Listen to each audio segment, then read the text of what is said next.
Hey everyone, my name is Dr. Dolores Tarver. I'm a licensed psychologist here in Georgia, and it is time for the tea.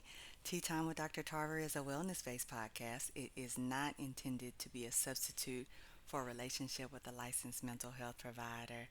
We're rolling along here in May. Can you all believe May is almost over? Next week is the last week of May. We are in this Mental Health Awareness Month series, and I've just been kind of doing a little talking about different things that I feel like are going on with people. We talked about being under construction the first week of May. Last week, I hit you with the repeat loops that we sometimes have, that we have some difficulty being able to change the station on. And this week, I find myself talking a lot about support and what does support mean. I know you all have heard the phrase support is an action word. And I was talking to one of my clients and we were really talking about but what does that mean, right? When we say support is an action word. Does support mean, hey, like no matter what, I'm 10 toes down with you. You can be right, wrong, indifferent. I'm going to rock with you. Does support mean that I call you out and I hold you accountable to things when I see that you're not living up to your potential or you're not doing the things that you said that were your goals that you wanted to follow through with? Does support mean that no matter what is going on with me, I always put myself aside and make sure that I'm there for you? And if that means I have to sacrifice some things, then that's what support means. Does support mean that I am doing the work for you? So when you can't hold it up, I'm I'm holding it up. If you're leaning over, I'm propping you up. If something falls, I pick up the slack. What does it really mean? So I did old school. If y'all, the old school preachers, they always start by giving you definitions. And so it's one of my, we're getting ready to get into vacation Bible school season. And so in revival, I always think about a good word. Some of my favorite words from pastors were when they would say, according to Webster's dictionary. So, according to Webster's dictionary, support can be a verb or it can be a noun. To the verb portion is to bear all or part of the weight, hold up, to give assistance to, especially financially, able to function or act. And the third one was suggest the truth of, corroborate. Ooh. Now, the noun ones were a thing that bears the weight of something or keeps it upright, the action of supporting something or someone, or the state of being supported, and then material assistance, um, as well as approval, encouragement, or comfort, a source of comfort or encouragement, um, evidence that serves to corroborate something. So that's real broad, right? But then I started thinking about, okay, well, how does that really translate over into relationships? Because I think that's where a lot of people struggle with what support should look like. And I've seen a lot of people have conflict in their relationships, whether it be with peers or co-workers or family members, dating relationships, friendships, church members, members of organizations, because there were some varying degrees of what we felt support should look like. And recognizing that all of us are different, which means support can look different to us. And I think some of the challenges with support, and why we sometimes feel like people don't show up for us, but we show up for them, is because we haven't really defined for them what it means to support us. Now, support again, you saw all the Webster's definitions, and we really look practically at what support would look like. I think a lot of times people don't feel heard. So the support is on, if you will, maybe that emotional level, where you're actually listening to what I'm saying. You, whether you agree with them or not, recognize that my feelings are valid. I feel them, they're true for me. That doesn't necessarily mean that they're fact and they're true for you, but they're what I experience. Being able to recognize that people deserve to be able to express how they feel, and that we can show empathy for people even if we don't necessarily understand why they feel the way they do, why our behaviors impacted them the way they did, why they have certain feelings that come up when we engage in certain behaviors. But that empathy piece means that I recognize it means something to you, and that regardless of my impact, my intent, I understand the impact of my behavior. And so I'm showing up for you by providing some comfort, perhaps, when you're going through something difficult, when you're sharing with me how something hurt your feelings or how it impacted you, and I validate for you, I understand where you're coming from. And we may talk about it and still may not necessarily walk away feeling the same way about it, but being able to understand each other's feelings in it. And support goes both ways, because I think a lot of times we are upset with people about how they don't show up for us, but then sometimes we're not actually doing the best job of showing up for people, but we think we are. And so we will argue people down that we are doing those things that they asked of us. Um, Practical support is a good example. So the practical support things to me are, particularly when I think about grief and loss, or I think about that you're trying to complete an endeavor, and that might be housework. That could be you're doing a program for your church or in a community. That could be you are grieving. You've gone through a significant loss. That could be something that you're excited about that has come up, and you're wanting people to kind of help and assist you with maybe marketing or decorating a space or being able to get people in the building, as you know, a person that's part of that process of receiving people. And when we ask for that, hey, like I could use a little help with the dishes or with the kids or the vacuuming, then we feel like people will say, I'll get to it later, or I'm not available. When it comes time to moving and you've helped like 25 people move, but then when it comes to you moving, nobody's available. Um, I think that's where people really start feeling as if they don't matter, because in the practical ways that we need folks to show up, sometimes they're not necessarily showing up. And there are times when we do give them specific information. I'd like you to purchase a ticket. I'd like you to come help me move on this day. I'd like for you to come and support this event. I'd like for you to assist me with being able to get this house cleaned up, get mama's affairs in order. And people don't want to do it. They just don't. Like, there's not really anything that they could say to you that would justify to you why it's acceptable for them not to help with something that they're partially responsible for, have a stake in, or, as one of the requirements of having a friendship. And yes, friendships do have requirements. You require people to show up for you. That's reciprocity in relationships, and this person isn't offering it, or in this co-parenting relationship, or in this marriage, or in this dating relationship. And when we talk about support, and I'm saying to you, hey, here are the ways that I would like for you to do that, and you're basically telling me, yeah, I just don't want to do that. Then I think at that point, one begins to really think about what exactly type of relationship that do we have, where it's okay for me to show up for you in the ways that you ask, but you don't show up for me just but you don't want to.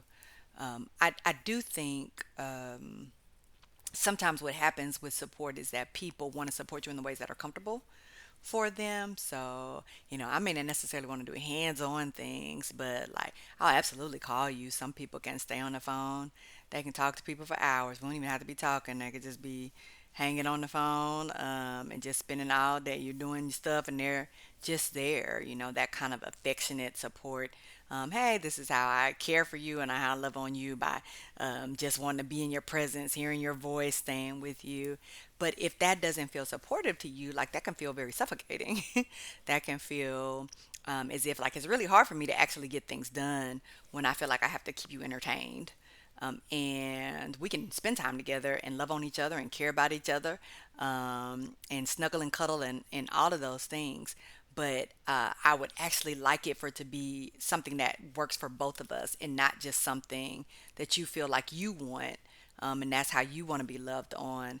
And so, again, there is no discussion or dialogue about how to meet somewhere in the middle with that. But it's if you love me, then you're going to allow me to have these things, whether you want to do them or not. Right? And you see that difference when it's something I don't want to do. It's like, yeah, no, I don't really want to do that. You shouldn't be asking me to do that. I support you in other ways. But then when it's something I want, then it's like, oh no, if you care about me, then this is the only way that you can support me.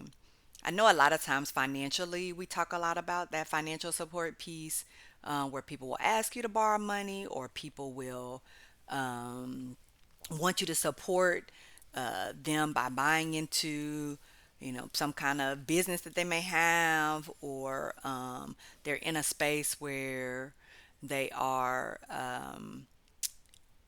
maybe having to refinance something or needing to get a loan and they want a co-signer for something, or they're trying to get an apartment space, and they want you to be able to sign. And so then it becomes, well, if you love me and you care about me, your insert here in this relationship, a parent, a friend, a spouse, a partner, a coworker, a peer, whatever the case may be, then you should do that. And I think sometimes the support is um, kind of masked around these you shoulds, you ought to, obligatory kind of relationships, which I think then doesn't feel like support anymore, right? Then it feels like an obligation that I'm required to do because of the type of relationship that we have. And you're saying to me that if we are to have a relationship of insert whatever the title is, then that means you have to do these things. And that feels much more manipulative than supportive. It feels more like that FOG acronym: fear, obligation, and guilt. So that contingency, if you will, conditional, this support is. And often the condition benefits one person and it doesn't benefit another person. I also like to talk to people about there is such a thing as providing um, resource support. So that might be information, it might be guidance, it might be advice, knowledge, it might be places where a person can get some of the things that they need. And I don't actually directly have to do that. It might be prayers. And I should probably say that spiritual support would be a separate category. Resources that, like, hey, like there's a job fair coming up, or here's a place you can go. I understand that you all are kind of strapped for cash this month. Here's a place you can go that's got some food that help you all get through the month. Here's some place that provides assistance for light bills. Here's a place that can help you be able to get some financial guidance so that you can know how to do things differently, because otherwise you're going to keep coming to me month after month, week after week, because you don't actually have a plan in place that's going to address the reason why you have this deficit.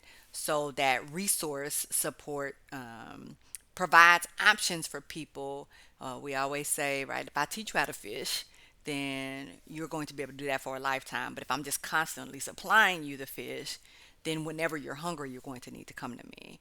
And so that resource support allows people to be able to stack their strategies and be able to have options to be able to problem solve, to figure out how to navigate. And in that way, I'm giving you support that can keep on growing and expanding, and you can also share that support with other people.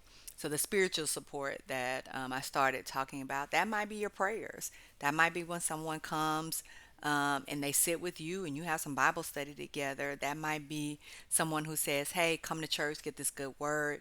Let's really talk about um, your purpose. What are you doing that is meaningful in your life? What are your anchors? What are your goals? How are you connecting with the essence of who you are? Your connection to yourself, your connection to others. And so those types of support actually get at, to me, more concrete, if you will, ways for people to be able to describe and talk about how do I nurture a safe environment, an open environment, a collaborative environment where people can feel respected and valued and understood and heard, and is if they matter in this relationship. And I think when people ask the question of, okay, well, how does one know what a person needs?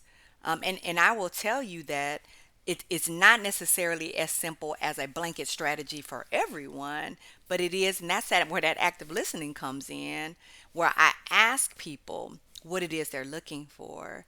And I think sometimes over time, we meet people at various points in our lives. So when you met your partner, your childhood friend, your coworker, you might have been in a phase of your life where your needs were different. You were different.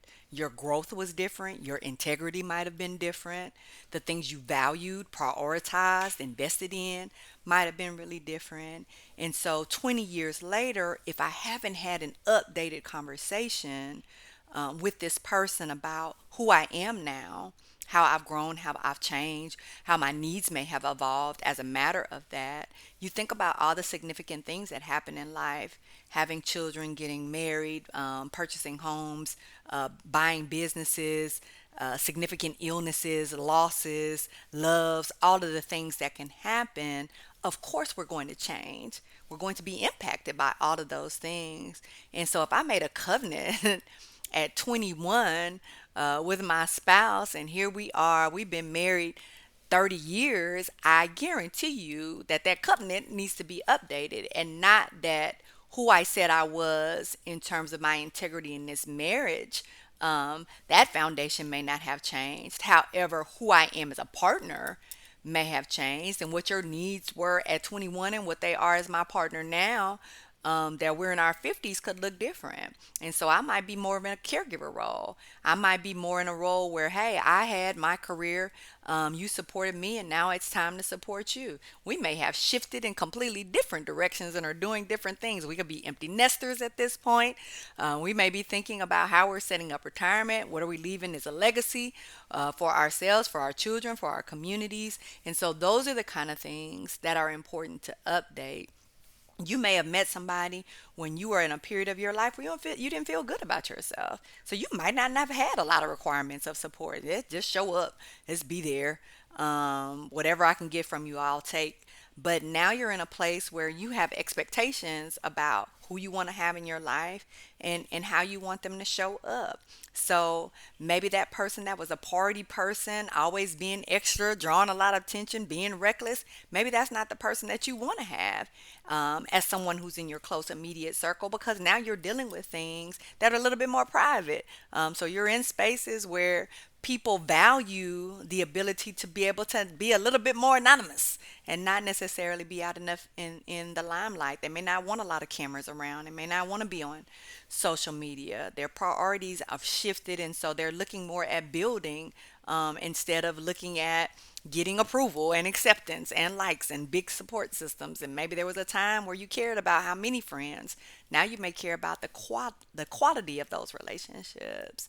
And so these are the things. And when we talk about support, is when's the last time you asked the people that you love and care about how they want to be supported? When's the last time you assessed yourself? How do I like to be supported in my relationships with people? And as we're talking about Mental Health Awareness Month, sometimes that quiet resentment that is building, sometimes that not feeling like I connect really well with people, feeling like it's hard for me to make friendships, sustain relationships in my life, feeling like I'm in kind of dead end relationships that aren't developing, growing, progressing toward what I want. It may be because I need to update those requirements that I have in terms of supportive, loving relationships in my life, and ensuring that I'm only allowing people to have an invitation to have that kind of access to me when they have the capacity to be able to support me in the ways that I deserve and I desire. And let me be very clear, it doesn't mean that you have to be mean or rude or ugly or nasty to anyone. It doesn't mean that they're a bad person. It doesn't mean that you're a bad person. But what it does mean is that you've grown and you have clarity in your life in a different way. And so I am a firm believer in not wasting people's time and not having my time wasted when I know we're not a good fit because you have said what you need and I've told you what I need, and they don't align. And that's okay. Hey, I wish you well in finding the types of connections and relationships and opportunities that are in alignment with what you need in terms of support in your life.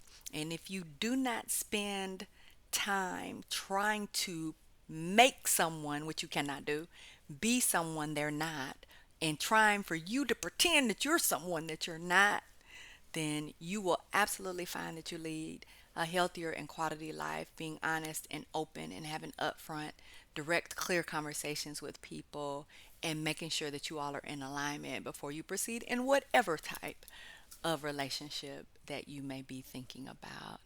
All right, so be clear and be well.